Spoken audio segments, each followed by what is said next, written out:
El tema del autismo creo que no solamente se puede considerar en el mes de abril, que es el mes de la concientización, creo que es algo que se tiene que hablar en todo momento y en todo lugar. Y por ende, la situación de este video y de este podcast es concientizar de nuevo, pero en etapas adultas. Por lo cual las estadísticas en México, aunque son un poco escuetas, hablamos de un niño en cada 115 que padecen este trastorno o condición. Llevándolo a una condición, o más bien a una etapa de adolescentes y adultos, creo que tiene un impacto social, laboral, educativo impresionante. Por lo cual el día de hoy quiero presentar a la licenciada Kesia Villarreal. Tiene amplio trabajo con personas con autismo, pero pues qué más que lo puedas decir tú y presentarte y darnos un poquito de tus experiencias. Muchísimas gracias, Néstor. Pues primero que nada, muchísimas gracias por invitarme a platicar de este tema que para mí también es muy importante, que es de muy gran interés. Y pues mucho gusto, soy Kesia Villarreal, soy psicóloga y he estado trabajando constantemente desde hace más o menos unos 11 años con personas que están dentro del espectro del autismo. Hemos ido preparándonos cada vez un poco más, adquiriendo a lo mejor algunos estudios para poder ayudar pues muchísimo mejor, con más dedicación. Y pues bueno, recientemente mi último estudio fue una maestría en trastornos del espectro del autismo. Okay. Y pues bueno, hemos trabajado con algunos adultos, por supuesto que niños también. Sin embargo, como tú lo mencionas, pues es una población que es un poquito más atendida, la parte de la infancia, a comparación de la adolescencia, y pues muchísimo más difícil la parte de la adultez. En términos simples, en palabras muy básicas, ¿qué es el trastorno espectro autista? ¿Con qué se come? ¿Qué es exactamente eso para entenderlo? Claro que sí, pues mira, más que nada es una condición del neurodesarrollo, o sea que se desarrolla desde la infancia, pero platicando un poquito más acerca de adolescencia y adultez, pues muchos de ellos llegan al diagnóstico obviamente en etapas a veces un poquito más tardías, no todos, pero muchas personas pueden llegar en etapas tardías, pero no significa que acaban de desarrollar el diagnóstico del autismo, o sea, no funciona así, sino es una condición con la cual una persona nace y pues obviamente perdura, forma como parte de nuestra persona, forma como parte de nuestra manera de ver las cosas, de cómo percibimos el mundo ahora que sí, ¿verdad?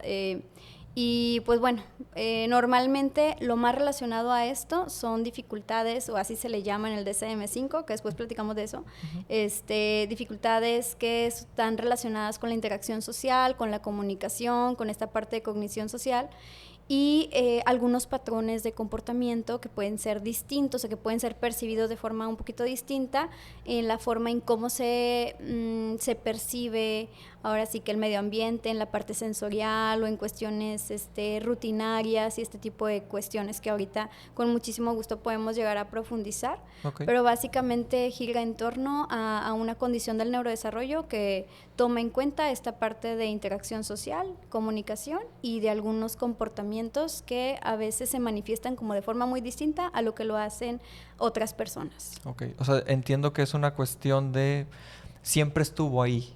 No es como, ahora tengo 15 años, de repente tengo trastorno espectro autista. ¿Ahí estaba desde los primeros años, meses? Sí, sí, o sea, de hecho se habla que desde la concepción ya está como una predeterminación a poder desarrollar el autismo, que ahorita pues conocemos que no hay una etiología clara tal cual, que sea de peso y contundente, pero lo que ahorita sí tenemos es como una teoría multifactorial, o sea, hay varios aspectos que están dentro de que una persona pueda desarrollar autismo, y uno de ellos es el factor genético, entonces por eso se habla de que ya existe una predisposición genética desde el inicio. Ok, licenciada, que si hay algún tipo de estudios que se puedan hacer para detectar este autismo desde la concepción. Pues ahorita actualmente no, porque de hecho el poder evaluar y diagnosticar correctamente el trastorno del espectro del autismo en gran parte es observacional. Es decir, no hay ningún estudio médico o biológico en la actualidad que pueda llegar a detectar el autismo. Si bien muchas veces por práctica profesional se trabaja multidisciplinariamente y se le manda a llamar, por ejemplo, a a llevar a los chicos con neuropediatra también. Muchas veces se hacen estudios de protocolo para revisar que no haya alguna actividad eléctrica diferente, se hacen, por ejemplo, electroencefalogramas o algún otro estudio de neuroimagen, como para poder detectar si hay alguna otra cuestión dentro del diagnóstico diferencial, pero no porque haya algún estudio médico que pueda detectar el autismo. De hecho, no funciona así. La evaluación y diagnóstico de autismo siempre es en base de experiencia y observación clínica, con algunas pruebas psicológicas, pero que están orientadas a la observación clínica para poder detectar el autismo. Entonces es imposible saberlo desde la concepción, por ejemplo, y en buenas prácticas, por lo general, a partir de entre los 12 a 18 meses en los bebés, se puede llegar a hacer una evaluación como para poder detectar tempranamente el autismo. Ya, cuando mencionas la palabra espectro, no sé, me imagino como un monstruo. En el término trastorno de espectro autista, la palabra espectro, ¿qué significa? Sí, claro que sí. Yo también al inicio sentía que era como algo fantasmal, cuando no tenía conocimiento cuando recientemente empecé a estudiar sobre esto, pero esta palabra de espectro hace referencia a que hay una amplia variedad y diversidad de cómo se pudiera llegar a manifestar el autismo en diferentes personas. O sea, hay diferentes grados de necesidad de apoyo, hay diferentes características que identifican a cada persona, es como algo muy individual, o sea, no pudiéramos comparar, por más difícil que se escuche, no pudiéramos comparar a personas con autismo entre sí, porque no pudiéramos llegar a hacer una correcta evaluación o diagnóstico. Cada persona es única y pues por lo mismo también dentro del espectro del autismo, cada persona tiene su manifestación diferente, combinaciones distintas de características, comorbilidades diferentes, habilidades distintas, desempeños intelectuales distintos. Entonces, por eso se habla de un amplio espectro, porque dentro de ello hay personas que van a tener una necesidad mayor, tal vez, de poder recibir atención por parte de a lo mejor psicólogo o otro equipo multidisciplinario, y hay otras personas que requieren un apoyo menor, pero por lo general sí se necesita esta parte de tener un apoyo social, o sea, que es algo que a mí me gustaría que de pronto hablemos un poco más, porque sí es necesario que despertemos como sociedad, y no solamente el apoyo que sea a nivel psicológico o profesional, sino como sociedad realmente. Ya. ¿Cuáles son las conductas que hace un niño con trastorno de espectro autista? O sea, ¿cuál sería como ese abanico de conductas que haría?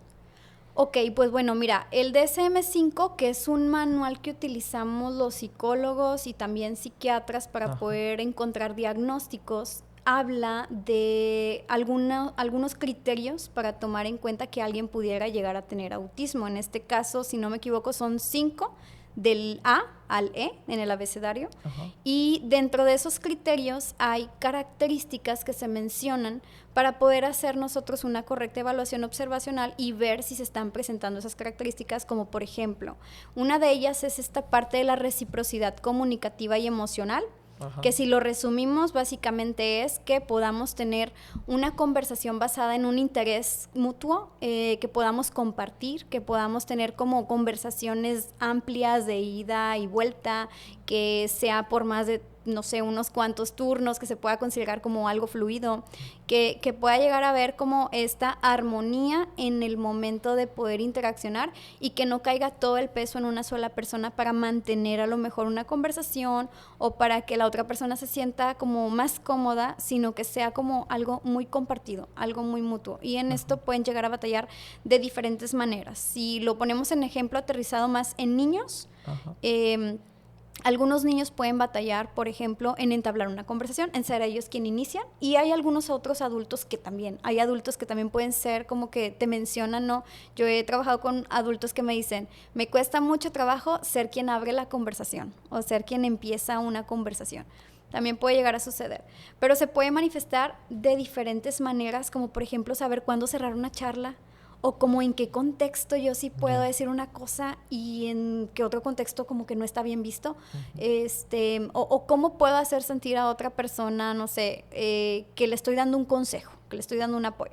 Siento que estoy hablando como que de muchas cosas muy diferentes, porque como es un amplio espectro precisamente, no me puedo enfocar como que todos los niños con autismo o todos los adultos con autismo hacen esto, sino más bien hablar de cuál vendría siendo como la característica principal que pudiéramos detectar que genera esta diferencia o esta dificultad, si lo queremos ver así, porque hay personas que hablan más como de dificultad, ahorita que hay como un poquito más de amplitud con redes sociales y todo esto, vemos que hay muchas personas con autismo que son muy activas, son muy activistas y que empiezan a hablar de autismo ahora desde su punto de vista, que es algo demasiado importante, y dentro de ello pues sí están empezando a platicar acerca de cuáles son algunos conceptos que no les gusta que se maneje y cuáles son otros que a veces proponen, pero dentro de toda esa comunidad, como por ponerte un ejemplo muy básico, solemos decir persona con autismo o niño con autismo, pero también algunas veces ellos refieren que prefieren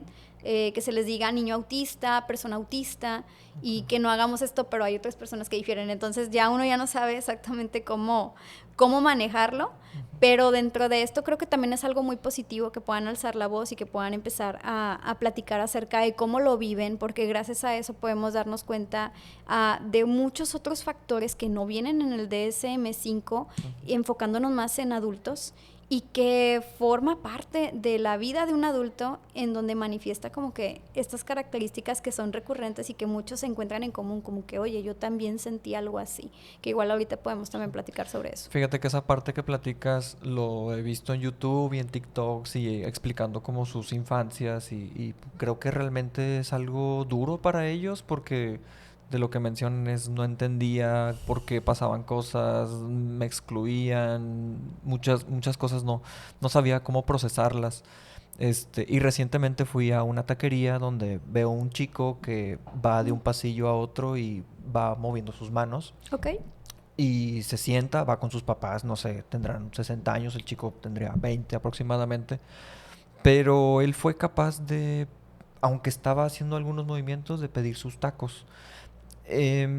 ¿Cuál crees que sea ahí el impacto de la familia para ayudar a los adultos, adolescentes con autismo? Pues en mi experiencia clínica, lo que más he visto que es difícil para la familia es justamente la detección del diagnóstico. Te diré por qué.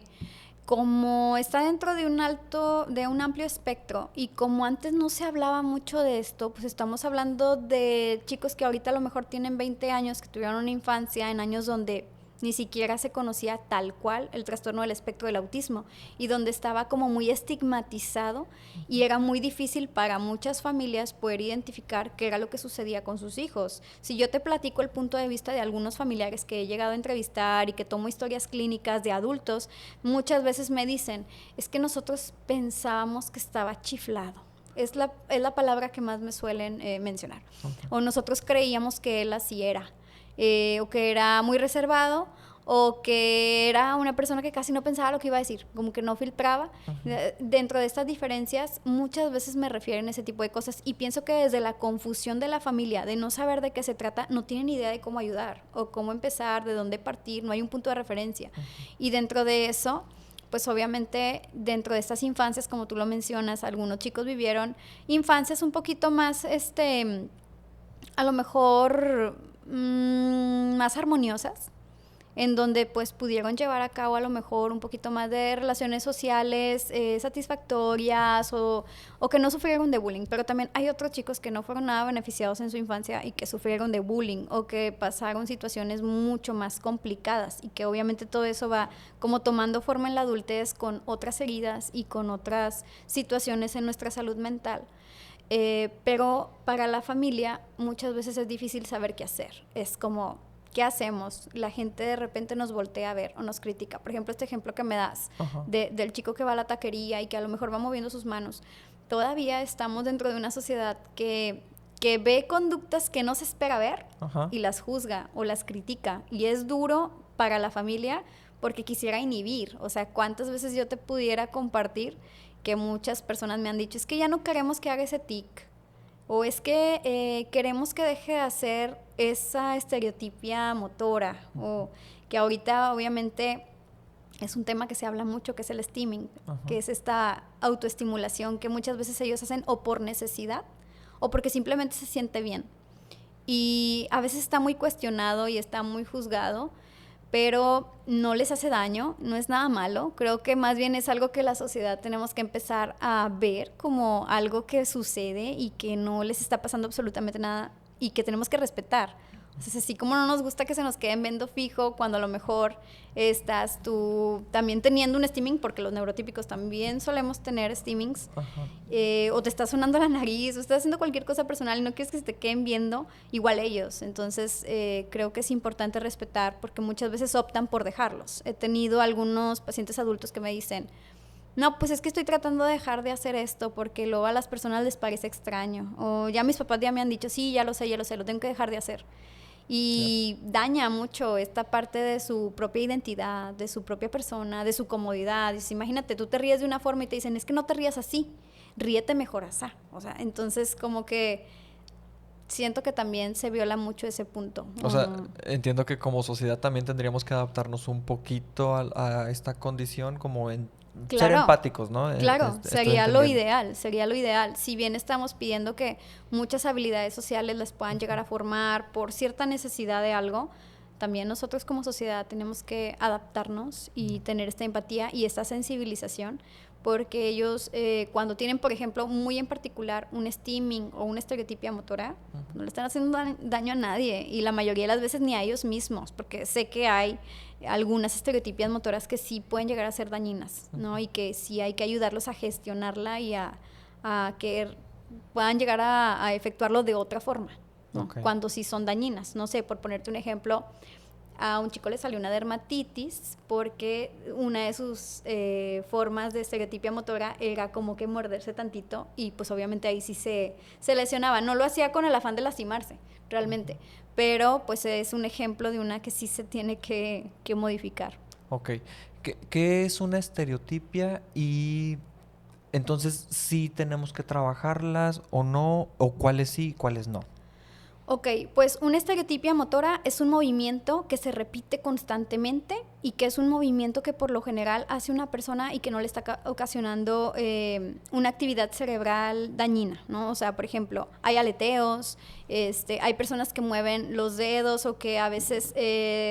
tuve una consultante que movía, yo no pudiera hacerlo, que movía muy rápido el lápiz o la pluma, lo que tuviera, y lo hacía de una manera bien impresionante. O sea, tú nada más lo veías así, pero lo hacía con estos dos dedos. O a veces hay algunos que están caminando y dan vueltas en círculos o que dan algunos pequeños brinquitos y por lo general se caracterizan las estereotipias motoras porque tienen una función o que bien es algo relajante para la persona, estimulante, que les gusta y que por eso lo hacen, o porque simplemente es una necesidad para poder gestionar las emociones también. Por ejemplo, en muchos niños es como muy claro ver las estereotipias motoras. No en todas las personas con TEA hay estereotipias motoras, solo en algunas personas, pero en niños es clásico ver el aleteo, por ejemplo, es como el más frecuente o del que más se habla. Y ese aleteo se suele presentar cuando están emocionados. Por ejemplo, sacas burbujas y suelen brincar y aletear, porque es como una manera de poder gestionar la felicidad. Cuando hay emociones fuertes, a veces suelen sacarlo de esa manera, ¿no? Que otros niños a lo mejor que puedan considerarse como niños que no tienen autismo, o sea, niños neurotípicos, lo que pueden llegar a hacer es que pueden estar saltando mucho. Ya. ¿No? ¿Cuál considerarías que es el pronóstico de si se atiende esta condición tempranamente con el apoyo de la familia? ¿Podemos hablar de adultos que sean funcionales o la condición, el trastorno es muy fuerte y no siempre llegaremos a lo más funcional posible? Pues bueno, aquí va a variar según varios factores. Por ejemplo, dentro del diagnóstico importa mucho qué grado de apoyo necesita la persona en el momento en el que está siendo diagnosticado. Si es la etapa de la infancia y si es de alguna forma temprana, las posibilidades son muy altas de que esta persona con el apoyo psicológico y en equipo pueda llegar a ser lo más funcional posible. Y decimos lo más funcional posible, pero eso lo va a dictaminar la misma persona en su voluntad y en sus habilidades y en lo que va poseyendo, y la familia principalmente, y también el tipo de apoyo que vaya recibiendo con los profesionales que a lo mejor se va a ir enfocando. Pero nunca vamos a saber exactamente hasta dónde llegue, ¿no? Por ejemplo, la maestra que yo admiro muchísimo, maestra de maestría, ella nos había comentado de una mamá que le preguntó, dime por favor si mi hijo va a llegar a hablar. Era un niño más o menos de unos 3 años. Si él va a poder ir, acababa de recibir el diagnóstico, si él va a poder ir a la universidad, si él va a casarse, si él va a tener hijos. Y la maestra le respondió, no lo sé. Dijo, y no lo sé simplemente porque nadie podemos llegar a saber qué es lo que va a hacer otra persona. No, nosotros no sabemos ni siquiera si vamos a estar vivos al día siguiente. No sabemos si a tu hijo le va a interesar casarse o si le va a interesar estudiar o si a lo mejor él decide hacer otra cosa. O sea, cada persona toma también después sus decisiones, entonces no podemos llegar a predecir ese tipo de cosas. Pero lo que sí puedo decirte es que por supuesto que la estimulación temprana tiene sus frutos. O sea, eso es algo que no podemos discutir, que no podemos negar, que definitivamente sí hay un cambio a nivel significativo en diferentes factores, cognición, lenguaje, habilidades sociales, comunicación y diferentes perspectivas y diferentes habilidades y áreas.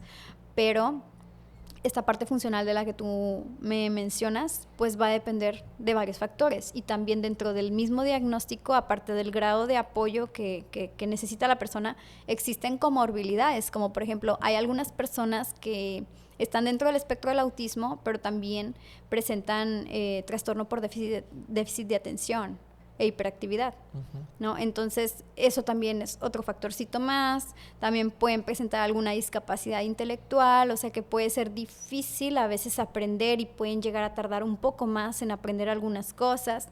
Y como que todo eso se va mezclando como para poder determinar qué tanta funcionalidad podemos llegar a adquirir, pero obviamente lo más importante es esta estimulación, o sea, este apoyo. Ese es el que nos va a brindar muchísima funcionalidad. Ok. Entonces, esta parte que presentan a lo mejor Amazon o Netflix o películas de... Tiene autismo, pero es un genio en algo, ¿es como un mito o cómo iría eso? Sí, es completamente un mito. Eso no es así. O sea, dentro de este espectro, cada persona tiene sus habilidades intelectuales diferentes. De hecho, se habla de que dentro del espectro del autismo, que pues, por ejemplo, antes se hablaba mucho de síndrome de Asperger, que ahorita obviamente está dentro del espectro del autismo, y muchas veces a esta población se le catalogaba como personas muy intelectuales, con una inteligencia superior al promedio y todo esto. O se hace referencia en series como por ejemplo esta de The Big Bang Theory, donde Sheldon Cooper, que es un genio, que tiene Asperger.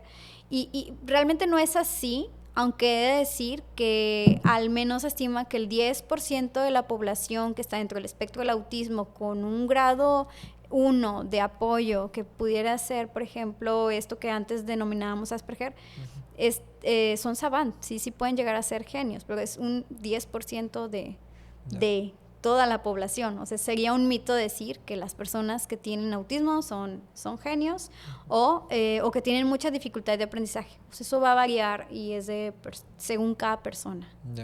¿Crees que haya chicos ahorita que estén estudiando en la universidad o Claro. es muy complejo para ellos y llegarán un porcentaje muy mínimo? No, por supuesto, o sea, por eso también se habla del espectro del autismo, porque dentro de que hablamos del espectro del autismo, como mencionábamos, pues hay muchas diferencias. Van a haber personas que están estudiando la universidad ahorita, personas que tienen trabajo, personas que decidieron que querían formar una familia, casarse, tener hijos y eso hicieron, o personas que son actores, personas que, pues, diferentes profesiones, diferentes, caminos de la vida que cada quien decide tomar, pero también obviamente hay personas que están dentro del espectro del autismo y que están en la adultez y aún viven con mamá y papá, todavía necesitan mucho apoyo, a veces no son independientes, a veces todavía requieren hay algunos adultos que por ejemplo no han desarrollado lenguaje y se comunican cuando reciben obviamente el apoyo pues terapéutico, se comunican a través de algunas otras alternativas, como puede ser con carpetas y pictogramas o este tipo de cuestiones, pero sí, o sea, van a haber adultos que todavía viven con sus padres y que batallan mucho, y van a haber otros adultos que pues ni siquiera se les ha detectado que están dentro del espectro del autismo y a lo mejor son universitarios. Ya.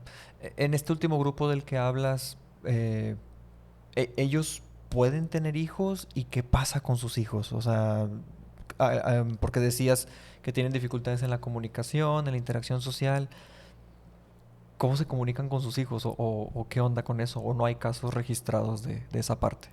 Fíjate que en lo que yo tengo ejerciendo esta profesión y apoyando a las personas con autismo, no me ha tocado ningún caso actualmente de personas que dependan completamente de sus papás y que tengan hijos. Hasta ahorita no me ha tocado un caso así, no pudiera a lo mejor darte como una perspectiva amplia en ese aspecto, pero sí me ha tocado pacientes que están dentro del espectro del autismo y que son independientes y que tienen familia. De hecho, algunos padres de familia, cuando se enteran del diagnóstico de sus hijos, luego después se enteran del diagnóstico de ellos. Ok, porque se reflejan o algo así, o... Sí, de hecho, muchas veces en el proceso de evaluación, ellos mismos van detectando como que algunas áreas y a veces ellos mismos te van diciendo, yo también batallo con eso. O eso que acaba de mencionar, a mí me pasa.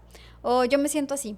O no sé. sea, se espejean con su pasado y con su actualidad. O sea, cuando yo era niño también hacía eso y... Sí. Y muchas veces llegan a su diagnóstico gracias a que se dieron cuenta que su hijo estaba dentro del espectro del autismo.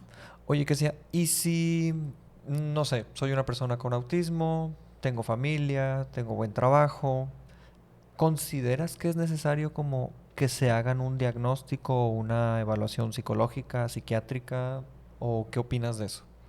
Pues va a variar según la necesidad de la persona, Ok. porque si es una persona que está autorrealizada y que no tiene ninguna necesidad de acercarse a lo mejor con un profesional de la salud mental, pues no va a ser necesario. Si no afecta su funcionalidad, su dinámica familiar, su desempeño en general, pues no va a ser necesario. Pero si es una persona que lo ve necesario y sobre todo lo ve necesario, que en mi experiencia es más cuando están como, no sé, yéndose por algunas afectaciones más del trastorno de estado de ánimo, como en depresión, ansiedad, dificultades de autoestima, inseguridades, incomodidades recurrentes con la interacción con otras personas, con su misma familia, ahí es cuando muchas veces tienen esa necesidad.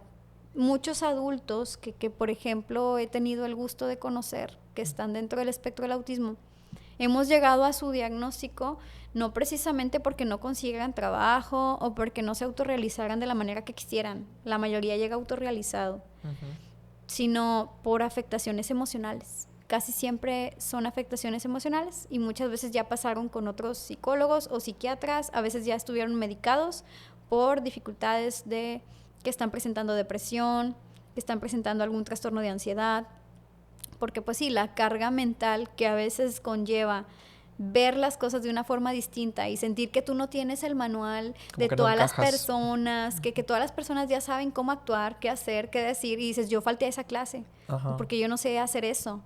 Eso conlleva para la persona muchísimo estrés y muchas veces está como muy en estado de alerta, tratando de enmascarar o encajar como todos los demás. Y entonces, pues, eso los desgasta y llegan a un punto en donde muchas veces a nivel emocional están teniendo problemas. Y todos podemos llegar a tener esas dificultades de depresión, de ansiedad y demás, pero ellos se les encuentra o se les caracteriza porque están relacionadas con su forma de llevar la interacción social y la comunicación. Ya. No quiero dejar eso que comentaste de lado, pero en la transición de niño a adulto, ¿se ocultan conductas o se empeoran o qué onda como para llegar a eso que estás comentando de, oye, pues están manifestando depresión y ansiedad, pero hasta que se dan cuenta que son adultos? O sea, ¿qué pasa con las conductas de niño a adulto? Las conductas relacionadas con la depresión, con la ansiedad o con dificultades en la autoestima comienzan en la infancia y toman mayor fuerza en la adolescencia. No es nuevo. En la mayoría de los adultos que tienen esta situación, no es como que, llegué a la etapa de la adultez y ahora estoy viviendo depresión o ansiedad. No, o sea, todo esto ya se venía cultivando desde la infancia, desde la adolescencia, porque habían otros factores sociales que fueron los que empezaron como a regir ese caminito para llegar a eso. O sea, hablamos de la dinámica familiar tuvo un papel ahí, la manera en cómo pudo a lo mejor percibir la relación con los otros compañeros en la escuela o cualquier tipo de situación relacionada con bullying o con esta ansiedad por tratar de encajar o esta como hiperatención a todos los detalles y enmascarar muchas cosas para poder encajar, porque muchos de ellos tuvieron exitosamente amigos, pero como que a qué costo, y todo eso va sumando según el tipo de vida que tuvo la persona, sus experiencias y por supuesto también que su psicología, o sea, cómo eran ellos, cómo lo vivían, porque a lo mejor va a haber una persona que de pronto te dice que no le importaba tanto como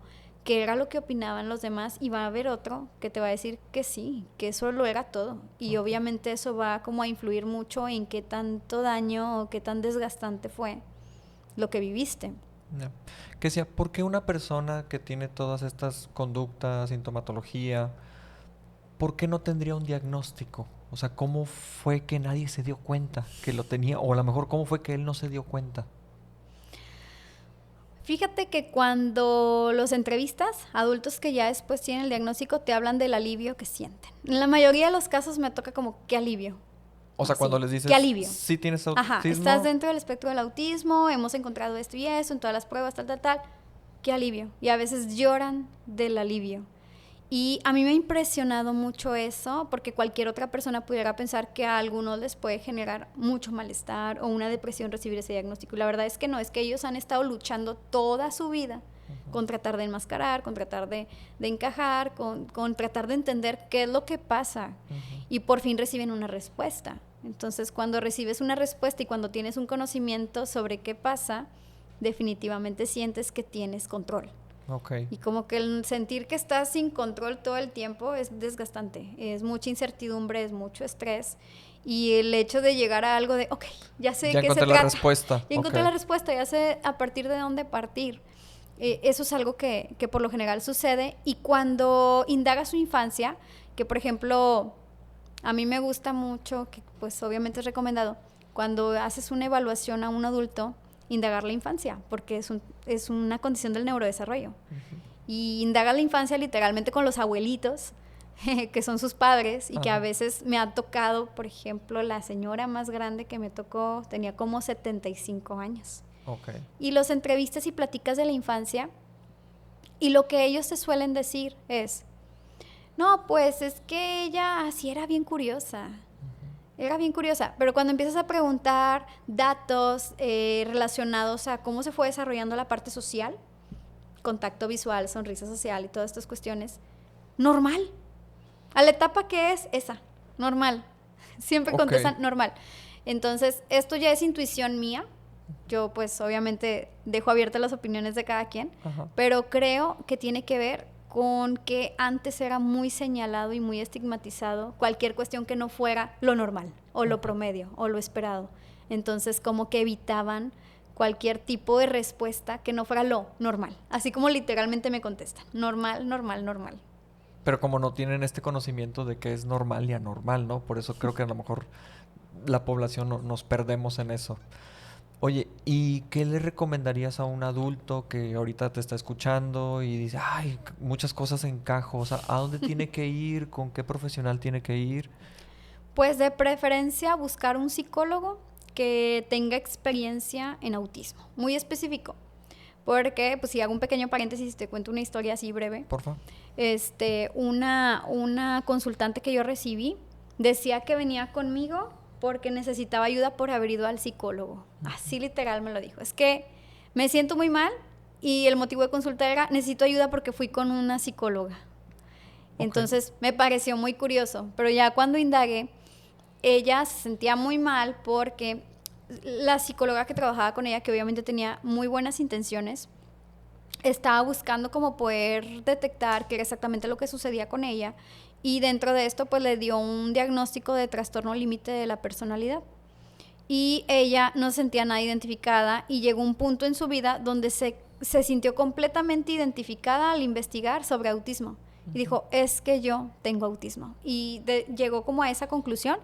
Y dentro de la terapia que llevaba con la psicóloga empezó a tomar una ruta de tratar de explicarle por qué ella no tenía autismo, y como que sesión tras sesión veían mucho el tema de que ella inventaba que como tenía que de convencerla, autismo. ¿no? Ajá, entonces eso a ella le generó mucha ansiedad y se sintió bastante mal. Entonces, literalmente buscaba ya hacer una evaluación formal, profesional, como para poder detectar si sí realmente o no. O sea, llegó a una confusión de, pues es que otra psicóloga me está diciendo que no lo tengo, yo estoy casi segura que sí, entonces pues vamos a hacer las pruebas. Y dentro de eso, pues obviamente ella sí estaba dentro del espectro del autismo, Ujú. pero he notado que algunos de los consultantes que he recibido sí les ha afectado estar en terapias psicológicas de personas que no conocen nada sobre autismo. Ok. No porque sean malos psicólogos, sino porque no conocen esta parte de neurodivergente Ujú.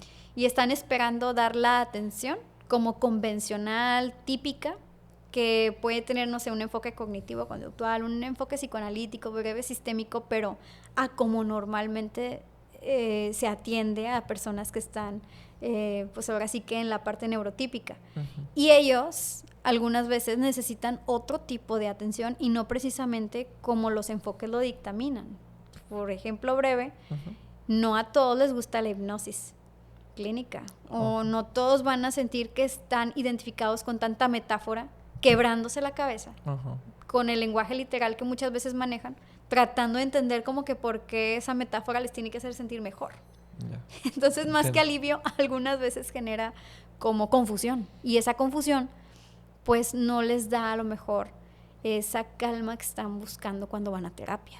Entonces, mencionaste mucho de entrevistas, de traer a la familia, de traer a los abuelos, de pruebas. El paso a paso, ¿cómo es una evaluación correcta para un adulto con posible autismo? Con posible autismo. Pues Ujú. mira, para confirmar o descartar, lo primero que yo les recomendaría a una persona que está en la adultez y que dice, oye, muchas de las cosas que están mencionando, pues yo sí las he experimentado o me da la duda, es que primero que nada, como lo habíamos dicho al inicio, o sea, que acudan con un profesional que sepa sobre autismo, que ya tenga experiencia sobre eso, que tenga algunos estudios previos, que pueda conocer bien el diagnóstico para que te pueda orientar y que obviamente también cuente con certificación o pruebas, que por lo general se suele utilizar mucho el A22, Ujú. que es una escala de observación para el diagnóstico de autismo. Ok. Y pues como tú comentas, ¿no? El deber ser, pues normalmente una persona llega, se le toman como datos de historia clínica, se le toma una entrevista de la actualidad, de sus hábitos, de su día a día, de las dificultades que presenta, de cualquier manifestación clínica relacionada con la salud mental. Y después de esto, pues se aplican pruebas. En la mayoría de las veces, nosotros no hemos encontrado tal cual como un deber ser, Ujú. porque creo que falta mucho estudio todavía en la parte de la adultez. Ok. Pero hay un libro muy bueno que luego si quieres podemos postearlo Ujú. dentro de esto mismo, Sí. en donde habla como un seguimiento y un proceso que podemos tener cuando hacemos evaluación y diagnóstico a un adulto y dentro de ello hay que tomar como pautas de la infancia. Se dice que, pues obviamente entrevistar a los padres en la mejor manera posible, porque hay veces en que, por ejemplo, a mí sí me tocó un caso difícil en donde ya habían fallecido los O padres sea, ya de estaba esta grande el persona. paciente. Sí. Mm. Entonces, en la medida de lo posible, pues poder entrevistar a los papás o alguien que me pueda platicar sobre la infancia y responder algunas preguntas de neurodesarrollo. A la persona, pues aplicar pruebas, preferentemente dentro de la neuropsicología, una aplicación cualitativa o cuantitativa, selección de batería, y eso también tomarlo en cuenta, ¿no? Como parte de... otra situación importante, pues es que esta persona pueda como darte muestras de un trasfondo personal. O sea, que te pueda hacer un escrito de una autobiografía de vida, que te pueda hacer un escrito sobre algo muy en particular, según tú veas como la manera de la persona de procesar, de cómo se siente más cómoda, de cómo puede dar más información desde su introspectiva. Entonces se pueden encargar ese tipo de tareas o actividades y obviamente que entrevistas que son calificadas como el ADR, como la aplicación esta del A22, Okay. y ya para poder concluir si es necesario aplicar algunas otras pruebas por el diagnóstico diferencial, por ejemplo, pruebas de trastorno de la personalidad o algunas otras cuestiones del trastorno de estado de ánimo, tomarlas en cuenta para poder hacer un diagnóstico diferencial bien hecho y poder entregar ahora sí un reporte de resultados de la evaluación. Ok. Y una vez que entregas el reporte, ¿cómo se le dice, oye, tienes una condición de autismo? ¿Cómo recomiendas hacerlo? ¿Cómo es? Obviamente es algo que forma parte de la persona, como no es algo negativo ni es nada malo, Simplemente es una información que le va a servir como para poder tener como más autoconocimiento sobre sí mismo y que es algo a lo cual le va a sacar provecho. O sea, entre más conciencia tenemos de las situaciones que atravesamos, de nuestras fortalezas, de nuestras dificultades, pues obviamente es muchísimo más fácil que tengamos el control. Y es que es algo muy importante sentir que podemos tener el control sobre nosotros mismos. Entonces, cuando vas a dar esa información, pues obviamente vas detallando todos los resultados, prueba por prueba, procesos en los que la persona tiene más habilidad, procesos donde presenta más dificultad, para poder llegar y concluir con, bueno, pues mira, encontramos dentro de todas estas observaciones esto, se cumplen los criterios diagnósticos de tal diagnóstico, y pues obviamente el pronóstico o las recomendaciones son estas para que puedas alcanzar estas metas que tú te has fijado en tu vida o que para ti son importantes y que las puedas alcanzar. Ya. Antes de entrar al tratamiento, platicaste mucho, utilizaste las palabras neurotípico y neurodivergencia. La verdad es que veo mucho Instagram y siempre veo de que soy neurodivergente y soy neurotípico y yo no sé si todos tenemos un poco de neurotípicos o un poco de neurodivergente o qué es eso, con qué se come. Fíjate que ese término solo hace alusión, por ejemplo, a neurotípico, como para poder diferenciar qué es el funcionamiento típico cerebral que presenta la mayoría de la gente. Y esta parte de ser neurodivergente es que dentro de la diversidad de formas distintas de procesar la información, tenemos una autenticidad que es distinta, o sea, que no es como tan dentro de los parámetros de lo que la gente consideraría como lo usual, lo más frecuente, lo más presentado. Entonces, por ponerte un ejemplo de alguien neurotípico y alguien neurodivergente, es algo muy típico que una persona que no sé, que va a ir a comer a cualquier restaurante, llegue y pide lo que hay en el menú y se lo diga al mesero o así, ¿no? Es típico, entonces pues se presenta, es seguido, es frecuente. Sí. Pero no es tan típico que, por ejemplo, una persona, mientras esté esperando su comida, de algunos brincos o esté aleteando o algo. O sea, no quiere decir que está mal, sino no es típico, no es común, la mayoría de la gente no lo hace, entonces se dice que es diverso, que es neurodivergente, que está dentro de esta neurodiversidad en donde no va a tener una forma de comportarse o una forma de procesar como lo que uno está acostumbrado, lo que es lo común. Ok. Y el autismo definitivamente entra en la neurodivergencia. Entra en la neurodivergencia. Ok. ¿Algunos otros diagnósticos por o conductas ejemplo, que entran? El trastorno por déficit de atención, hiperactividad, se habla mucho de que ellos también procesan muy diferente a lo que es lo convencional.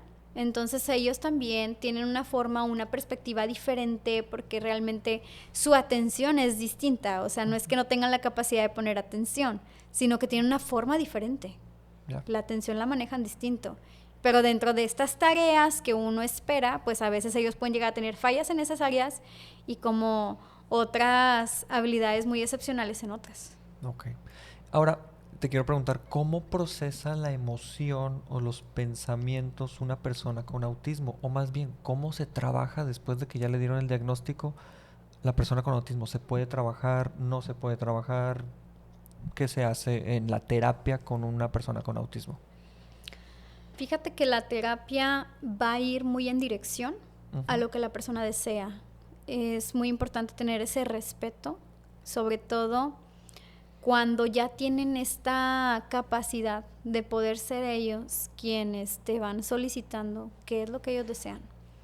En mi experiencia, muchos adultos buscan su diagnóstico, pero no siempre buscan una intervención psicológica. Algunas veces solo tenían una necesidad de dar respuesta a lo que les pasaba, pero no siempre buscan el apoyo psicológico.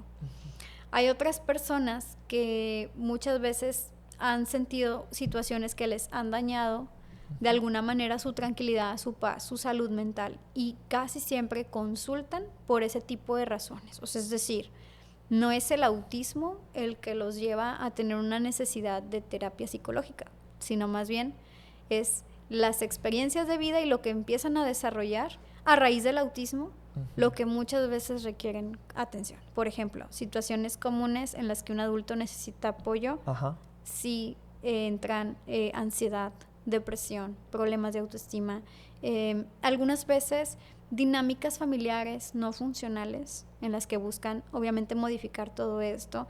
De hecho, aquí traigo en mis apuntes algunas situaciones en las que suelen ellos como que pedir un poquito más de ayuda. Por ejemplo, cuando hay comorbilidad con TDA. ¿Qué es eso de comorbilidad? Comorbilidad es cuando una persona presenta un diagnóstico, pero a su vez también otro a la vez. Ah, sí se puede. Sí. Okay. Entonces, por ejemplo, una persona con autismo, con TEA, puede tener TDA. De hecho, es muy frecuente, es muy común que una persona con TEA también a la vez tenga TDA. También hay otras comorbilidades que son como un poco tal vez más complejas, como por ejemplo, no sé si alguna vez has escuchado que se habla de que no distinguen si está dentro del espectro del autismo o si está teniendo un trastorno de personalidad obsesivo-compulsivo.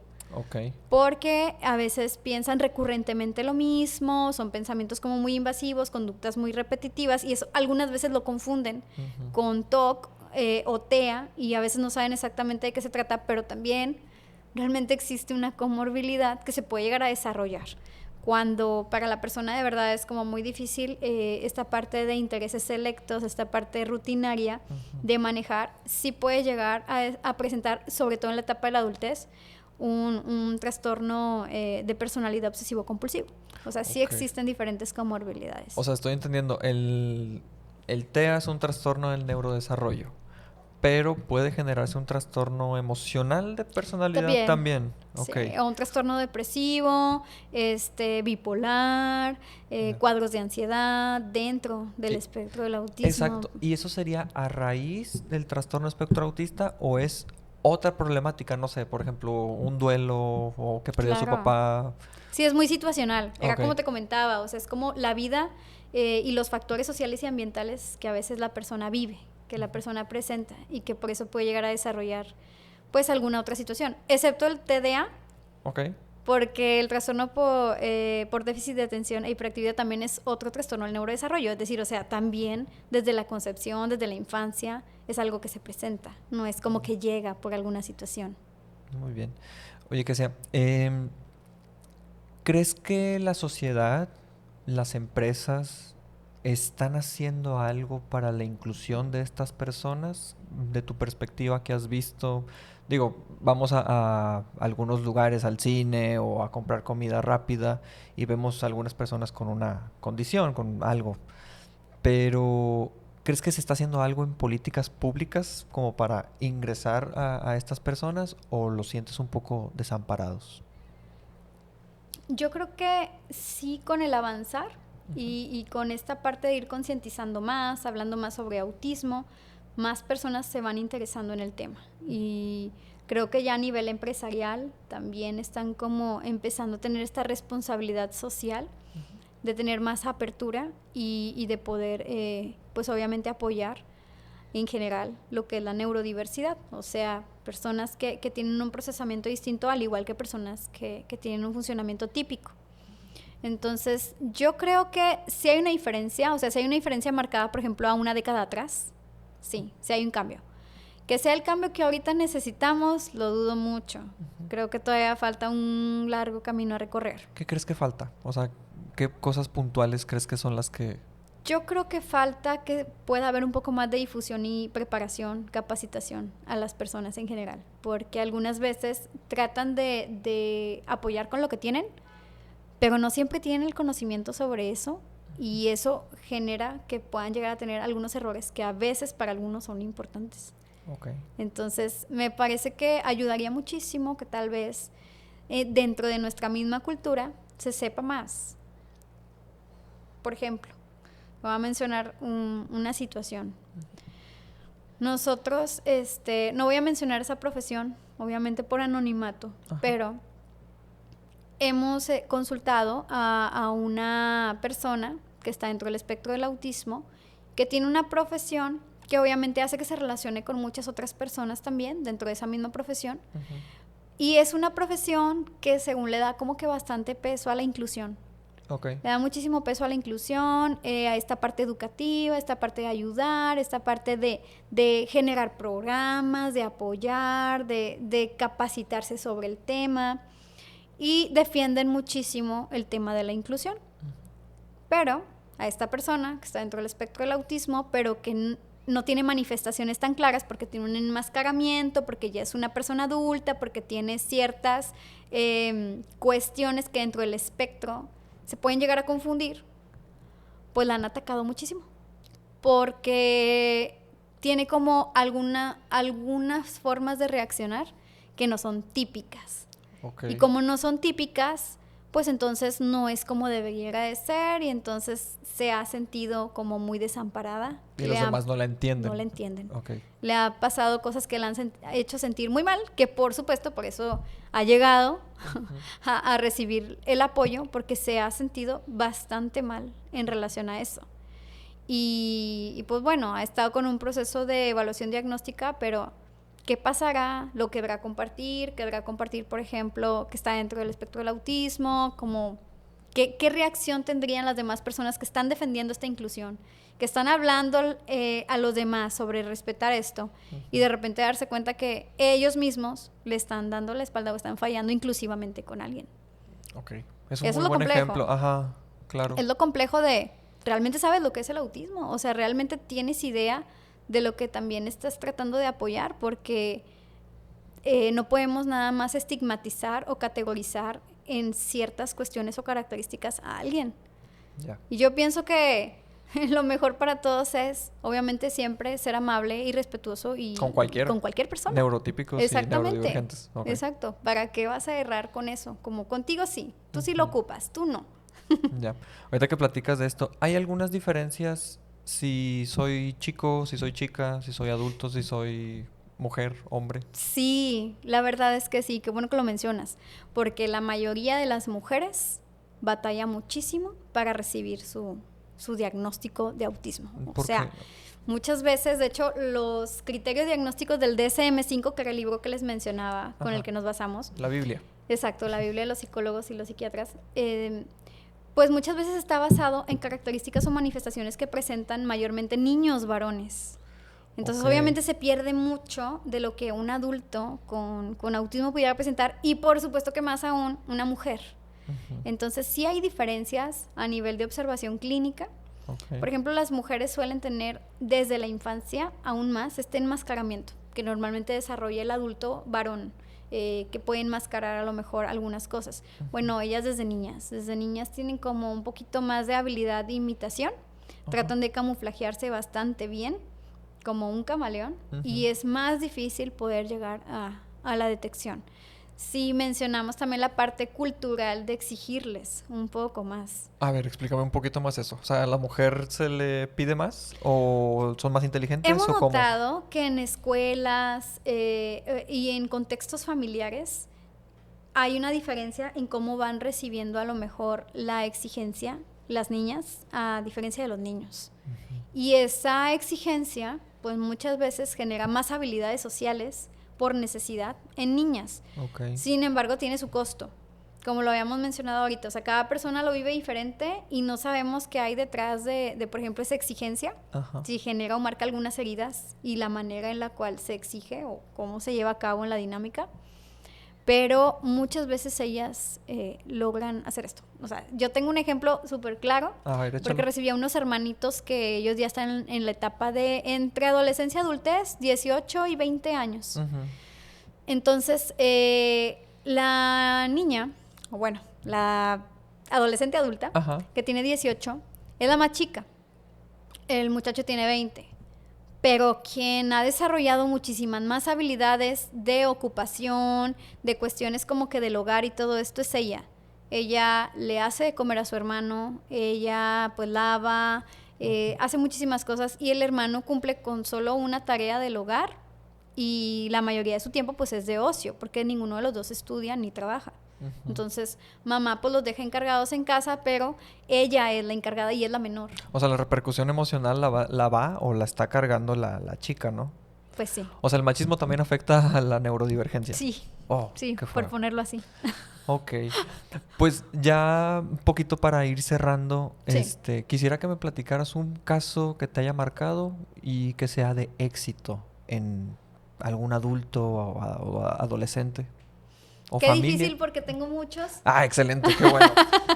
Qué difícil porque tengo muy bonitas historias de muchos chicos. O sea, creo que en esta profesión la gratificación más grande es que he admirado a mucha gente. O sea, la he admirado de esas veces que admiras que hasta quieres llorar Ajá. de la admiración tan fuerte. Pero bueno, ¿a quién voy a escoger el día de hoy? El más reciente que tengas por ahí. Mira, hay un joven que le guardo mucho cariño. Él llegó más o menos como a los, se me hace que 16 años, pero estuvo unos 4 años en terapia y su mayor como que logro o lo que él quería alcanzar era trabajar. Era tener como esta independencia económica de sus papás y lo logró.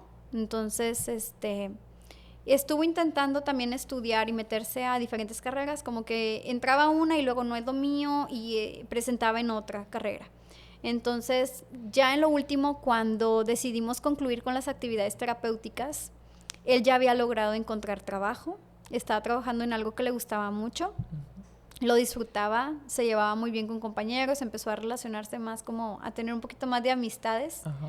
Y esta parte del estudio pues la iba llevando, ¿no? O sea, cuando concluimos, él todavía estudiaba, o sea, todavía no había culminado con eso, yo lo dejé así como que estudiando, pero pues obviamente se sentía muy exitoso porque logró alcanzar esta parte de trabajar, siendo que cuando él llegó recientemente tenía muchos problemas a nivel emocional, muy fuertes en cuestión de depresión, de ideas, ya sabes qué, y ese tipo de situaciones. Entonces, pues obviamente ya cuando logramos como que avanzar, llega una persona con muchísima más seguridad, con una autoestima más saludable, con relaciones afectivas que él mismo había creado, con este trabajo que te comento, y pues se llevaba muy bien con su familia, entonces él estaba muy bien, o sea, concluimos muy a gusto. Última pregunta. Si fueras presidenta de México o presidenta del DIF o de la Secretaría de Salud, ¿cuáles serían tus primeras acciones para adultos con autismo? Yo tendría que pensar muy bien eso. Tendría que formular muy bien esa pregunta, esa respuesta más bien, porque creo que no lo podría tomar tan a la ligera, pero bueno, vamos a jugar a eso entonces. Para robarte las ideas y luego aplicarlas cuando seamos No, la verdad es que es algo presidentes. tan importante que sí merecería pues un muy buen tiempo de echarle la pensada para que fuera algo contundente, para que fuera algo que realmente vaya a dejar Impactara. huella y fuera a impactar. Pero bueno, o sea, como que ¿qué serían las primeras medidas que tomaría con respecto al apoyo a personas que están dentro del espectro del autismo? Sí.